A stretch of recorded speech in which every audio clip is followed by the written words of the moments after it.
Welcome to the Dynasty Nerds Fantasy Football Podcast, where we discuss dynasty strategy, rankings, and all things NFL. So get ready to geek out on fantasy football with your host, Rich Dotson. And welcome to the Dynasty Nerds Fantasy Football Podcast, Injury Edition. I'm Rich Dotson. He's Matt O'Hara. Hey, how's it going, man? It's going better than a lot of you playoff contended teams that needed a running back last week when you woke up and you're like, how's my lineup look, man? I got Breece Hall in there. I got Kenneth Walker in there. I got Ladd McConkey in there. I got Jaden Reed in there. Let's go out there and party. You know, I got Trevor Lawrence coming back from injury to put in that second super flex spot. Like, everything's looking gravy. And then you're like, oh, man. Well, great. I guess Trevor Lawrence was already ruled out. But anyways. He was, yeah. The rest of those guys, though, were kind of surprising. Late addition type of guys, right? Yeah, it was aggravating to say the least. Yeah, I got Bucky Irvin in there. He's looking like he's going to come back. This is good. He played at least. He just didn't finish. Yeah, sure we'll get into him. We'll get into him in a minute. But it's a rough week, man, for week 14, the week going into the playoffs. I know I lost a game, and I think I'm going to miss the playoffs now because of it. I'm in another league where I was a number 1 seed and all year long, and I had Josh Allen, and I'm going to lose by 0.15 points thanks to Jaden Reed coming up with a goose egg, and Ladd McConkey being ruled out late. So that's pretty splendidly bendedly. Usually when that happens, I get eliminated in the first round of the playoffs. When you're like the number 1 seed all year, and then you just miss out and miss the first round bye, then you face Josh Allen the following week, and he's putting up 56 points, and you're like, this is fun. This is fantasy football. This is the worst. So yeah, that's that. You want to talk about the guys that missed out at all, or just kind of move on with our day because everyone knows the results of Kenneth Walker being out. I mean, Zach Kenneth Walker, went, Breece Hall, both were out. So Zach Charbonnet went off. He looked great. He did, absolutely. Obviously, Kenny McIntosh got a little bit of play as well, and George Hulani, I think, got a carrier to the rookie out of Boise State. Or maybe he got a touch or something. I don't know. He got a catch for -1 yards. So, I mean, obviously, I think that's the Zach Charbonnet show there. If Kenneth Walker is to miss an extended period of time, I mean, nothing to really see other than that. Kenny McIntosh, we're finally getting to see him, which is nice. 7 carries, 38 yards, so it wasn't like a bad output. So that's at least nice to see, and he had some catches as well. 2 catches, 7 yards. So Kenny McIntosh, a nice guy, a nice back out of Georgia, who I liked a little bit for his pass catching kind of chops. Might get a little bit of an opportunity if Kenneth Walker misses some time. And then obviously Breece Hall missed some time. I think the surprising thing here was Braylon Allen didn't get all the carries. It was kind of a 50-50 split between him and the other rookie, Isaiah Davis. Mm-hmm. So 11 carries, 43 yards for Braylon Allen, 10 carries, 40 yards, and a touchdown for Isaiah Davis. So he was the one that had a little bit better of a day. Allen caught 4 passes, and Isaiah Davis caught 3 passes. So it was basically like a 50-50 split there. Yep. And both guys ended up having some value. 12.1 fantasy points for Braylon Allen and 15.7 for Isaiah Davis with the touchdown. So that's, I guess, encouraging for, the fact that they were able to both score points, but kind of confusing because they were split right down the middle. You'd rather if Breece Hall misses just one of those guys gets a bunch of carries and is really valuable. Instead, it was kind of watered down. Yeah, they're no sincere McCormick, that's for sure. He went out there and dominated most of the carries. So you just hope Breece Hall gets back next week and he's there for you in the playoffs. You hope all these guys get back here. Nothing's worse than you finally get in the playoffs and your guys start to go down. But it happens. I mean, it happens all the time. Like, the injuries don't stop. I will say, though, again, going back to, like, this has been, I don't know how you feel, but I feel like this has been the best year in quite some time that I can remember, like, for a regular season when it comes to injuries. Like, it wasn't, we lost Olave, we lost Rashee Rice, we got Nico back at least, and we lost a couple guys, but like, it wasn't anything.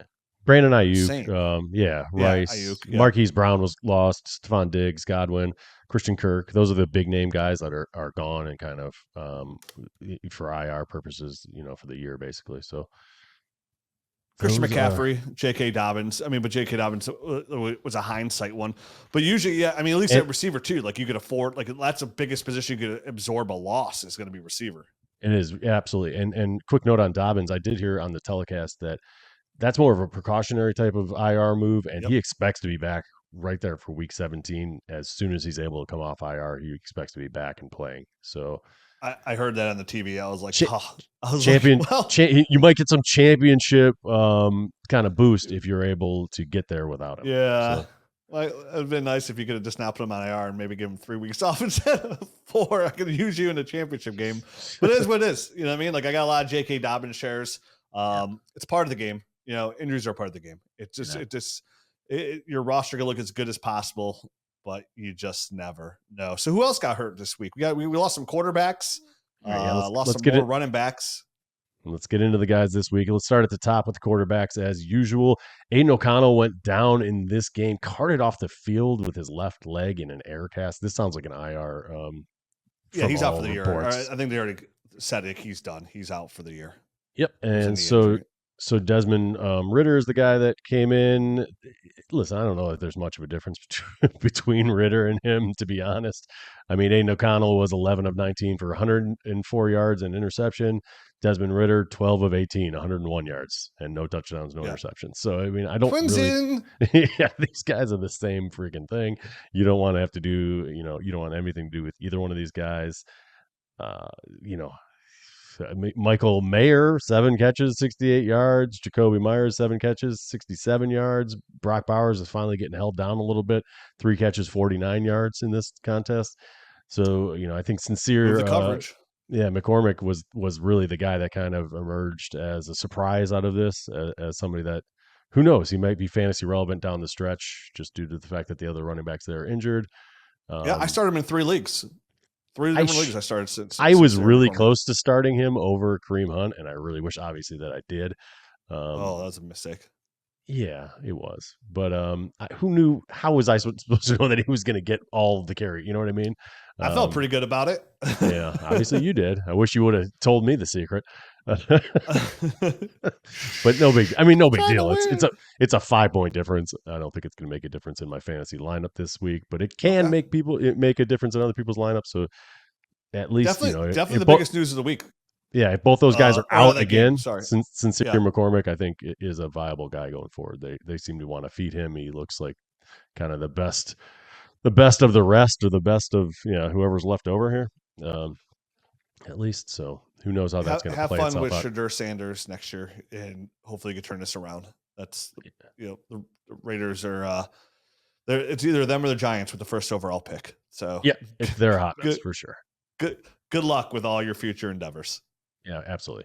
All right, moving on to the next quarterback on the list. Justin Herbert had a leg contusion. It sounds like, he basically came out and said that he took a helmet to the knee, which is scary. He was able to keep playing, so I don't know that there's any real long-term concerns or anything like that.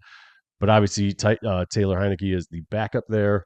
Everyone would probably take a step down as far as pass catchers there if Herbert was to miss, but he's a tough guy. I think he'll play through anything unless it's a major injury. I just want to take this opportunity again and say it's such a pleasure watching Justin Herbert throw the football. I mean, he has got such a good arm, man. Like I know you and I never really moved him down in our Superflex rankings. Where like we stayed true, we stayed steadfast, and we kind of kept him really high. A lot of people were like, "Hey, man, you'd rather have Justin Herbert than this guy and this guy." I'm like, "Yeah, I really would." Like he's a really good quarterback. Yeah, like he's a Super Bowl caliber quarterback. Like he's that good. He's in that upper tier. Like you're gonna still take Pat Mahomes over him. You're still gonna take Josh Allen over him. But besides that, like there's not like he's in that tier with everybody else. Like the next tier of elite quarterbacks. So he should be fine. Like you said, he's super tough. Just a contusion, little boo-boo. Yep, absolutely. Speaking of Super Bowl caliber quarterbacks, tongue firmly in cheek there. Derek Carr broke his hand. Yeah. Also in concussion protocol. trying to dive basically to get a first down, really messed himself up. So he fractured his hand too. So he got a concussion protocol. He fractured his hand coming up. I was like, dude, even when he was making it, like, dude, what are you doing? Like that was the most like, I don't know. It looked like confetti and the wind blew. Like there's like different things going like all over the place. Like that was the most unathletic looking jump I've ever seen. Like I was like, what's going on around here? Like even when he was up in the air, I'm like, that doesn't look good. This is not gonna end well. No, don't do it. And it sure did it. He somehow landed on like his hand funny and his face funny at the same time. Like it was just like it was so awkward. It's like you're trying to like take some spaghetti and throw it up in the air and see like how it comes down. You're like, yeah, I shouldn't have done that.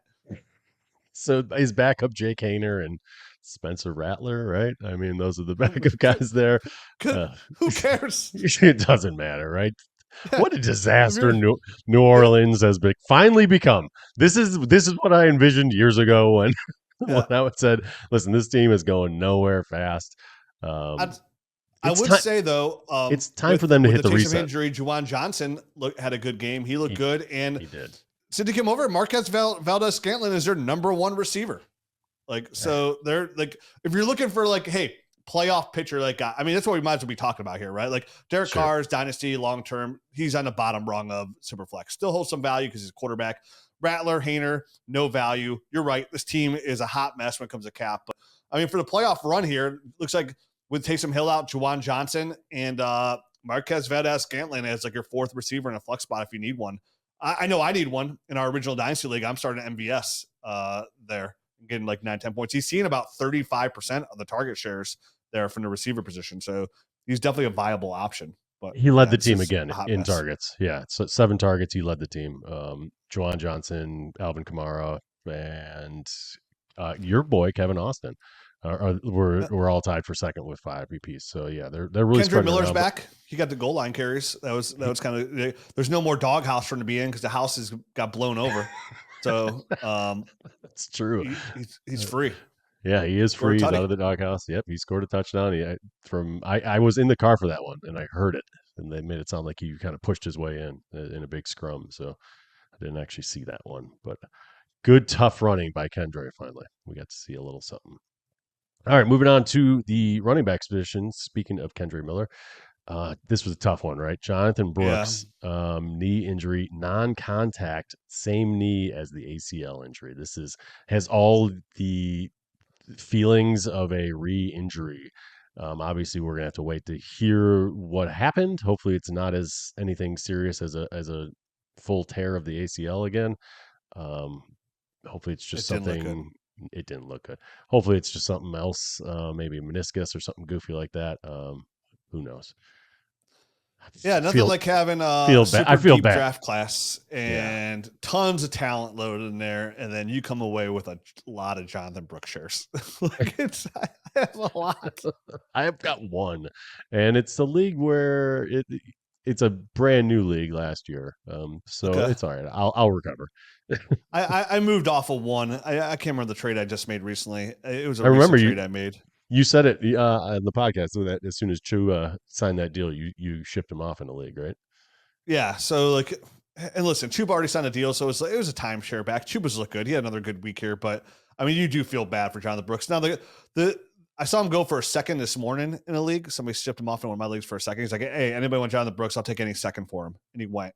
So the encouraging thing is he's still super young, but you're not gonna know what you have in Jonathan Brooks until 2026 at best. Yeah, it's bad, man. So if it's another ACL tear, that's basically all in next year. And like you said, 2026 would be when you get to finally cash in, and then he's not so young. It'll be then he'll be pushing 24, right? Yeah, I'll be pushing 24, but still, I mean, it still gives you time. Like it's not like the buy window on Jonathan Brooks would probably really be this draft if you want. Like you still believe in the talent, which he's a very talented running back. But if you want to believe and gamble, you might be able to get him for like this running back class is gonna be so deep. There might be some that are late in the second, third round. You might be able to get Jonathan Brooks, but he's gonna hold zero value almost going forward. I had to move him down my dynasty ranks pretty significantly.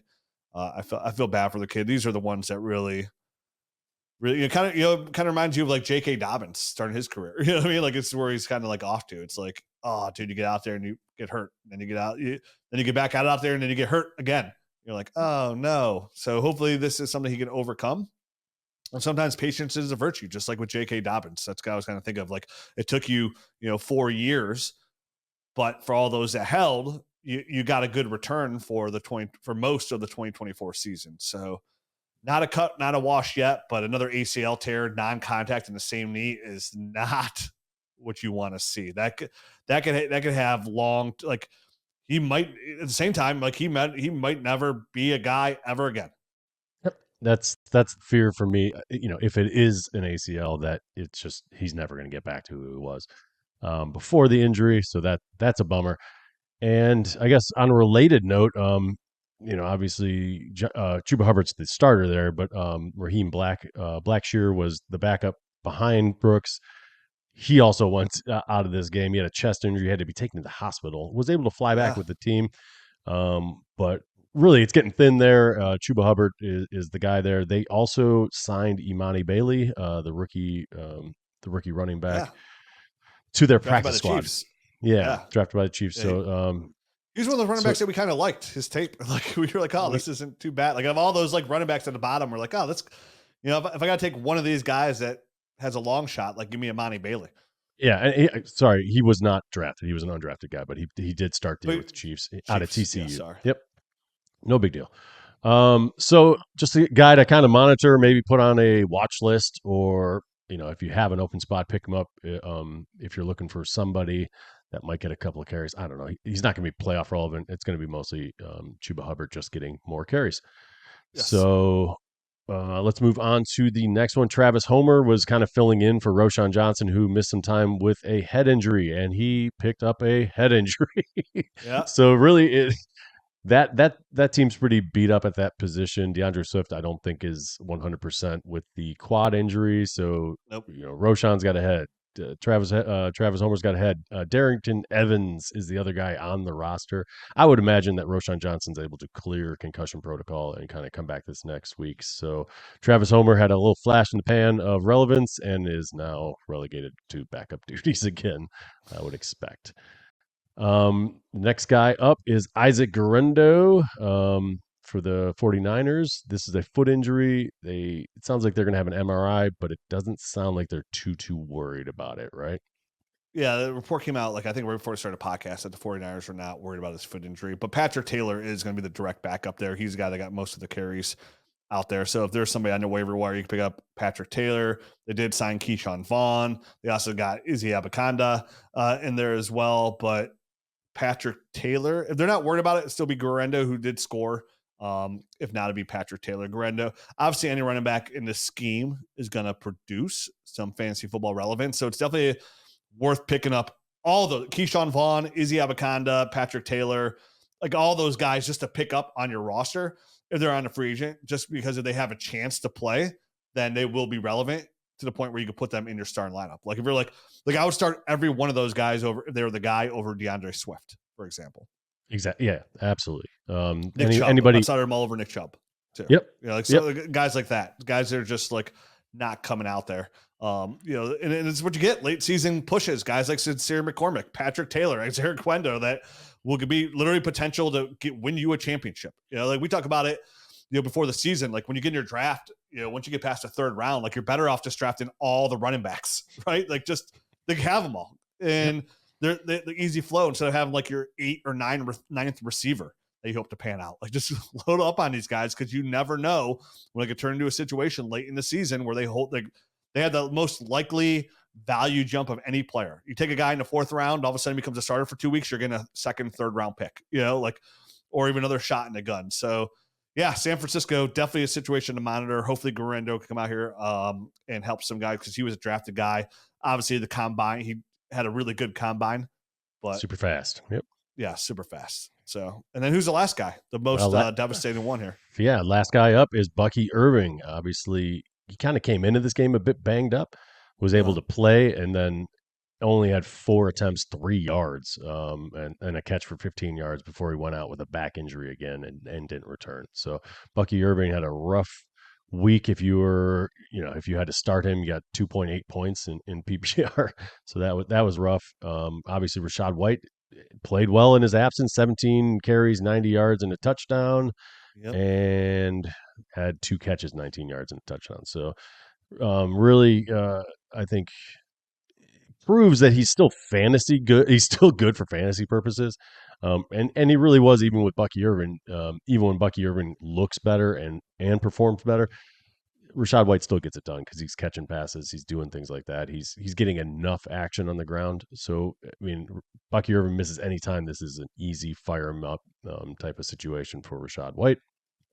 And this is tough, Matt, because these back injuries are so fickle. Where I'm all over like the reports on Bucky Irving, because if he's going to this, like if he's like did not practice, limited, and he's going to that game, like I'd be real hesitant to put him in my lineup. Definitely with them having Rashad White, like I would not trust him to play a full game again. Like I need to see him play, because he can do the same thing, go back in there and then come right back out. Like, yep, that's a tough one, because I don't have a lot of confidence. Like same thing with like if you got a tweak hamstring, kind of like iffy on a hamstring. Same thing with the back. Like those are ones that could come out of one. Doesn't have to be hit, just one wrong pivot and turn, and you're like, ooh, that tweaked. Yep, no doubt about it. Backs are tricky, man. So that's without a clean practice report this week, it is going to be very tough to start Bucky Irving, in my opinion. So, but Rashad White, on the other hand, you fire him up. Pretty easy start there. Yep. And if Bucky Irving doesn't start, or is inactive, I would think Sean Tucker gets some run too. So, yeah. So that's how I see that situation. Monitor that indeed. So let's move on to the wide receivers. Only one real issue here, and it's not even I don't know that it's that bad. He left the game, and it's a shoulder injury for Demarcus Robinson. So, I mean, likelihood of people really starting Demarcus Robinson is pretty low. I mean, he does lead that team in touchdowns, I believe, or he did at some point. I don't know how that total ended after that game, because there was a lot of points scored. But during that game, I do remember them saying this guy, he led the team in touchdowns. So, Tutu Atwell, Tyler Johnson, those are the guys that I would think kind of fill in for him if he misses any time. Jordan Whittington might get a little bit more run as well. But Tutu got a lot of the targets there when he slid in there. But I mean, obviously this is the Cooper Kupp, Puka Nacua show, hands down. I mean, I'll tell you one thing, like for somebody who's been kind of lower on Puka than consensus, that game was a game for me that I could no longer be hard to ignore. Hard to ignore that guy. Listen, I think he's fine. I moved him up significantly in my dynasty rankings. I think he's finally healthy for this year. I don't think he started the year very healthy. I think he's finally getting there. Dude, I think the sideline catch was unbelievable. It was so good. Like such a high end catch, man. Like poetry in motion. Puka. Yeah, that was sweet. The only thing in the back of my mind with him at this point is, does he play so physical that he's just going to constantly be banged up? And that's because the sideline stuff, the catch radius, his ability to kind of maneuver his body, all that stuff is top notch. And I worry that, he's going to be taking so many hits and stuff like that, because he welcomes contact around every corner, basically, that he's going to be dinged up quite a bit. So that's the only thing that I understand. No doubt, 215 pounds or something like that, 6'2". So he's definitely a big guy, but man, I don't know. So that's the only thing in the back of my mind that kind of stops me from putting him, I think, in that upper tier. But he might just bang right through that ceiling that I'm putting on him. So I think I moved him up to like 10. Like I said, he's on it. He's not like he didn't jump to tier 1 guys, but I think I moved him like top 10-ish, right around there. Like he's but it's tough, man. I looked at this yesterday, man. I was like, man, I was thinking about it, because I was like, I had a tough time like ranking it, like JSN's emergence this season too. I think he's wide receiver 5 overall right now. Like I had a real tough time like moving those guys around like into it, and I was looking at overall. I was like, man, this is like such a good group of young, talented receivers. I think in the top end, the only guy who's old is like AJ Brown. in that group. And I can't remember, like, there were 16 guys. I think it ended with Rashee Rice, but there were 16 guys that I felt really comfortable with that could be like, they were like my top receiver in my team. Like I felt pretty good about it. That's 16. So it's more than 12.